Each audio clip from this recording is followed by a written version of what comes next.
So how do we identify competencies and create a model for an organization? The process is similar to task analysis and job analysis, but it's focused on broader, big picture competencies.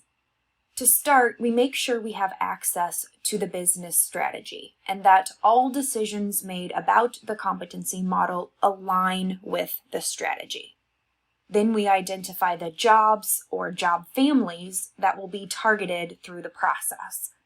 Through interviews and focus groups with subject matter experts, we collect information about potential competencies, about the tasks, the KSAOs, training needs. We collect a lot of information in order to be able to identify themes and similarities across jobs, across groups. Finally, the initial draft needs to be validated through additional cycles of working with subject matter experts and through statistical analyses. If a model doesn't predict performance in the future, then it probably needs to be updated.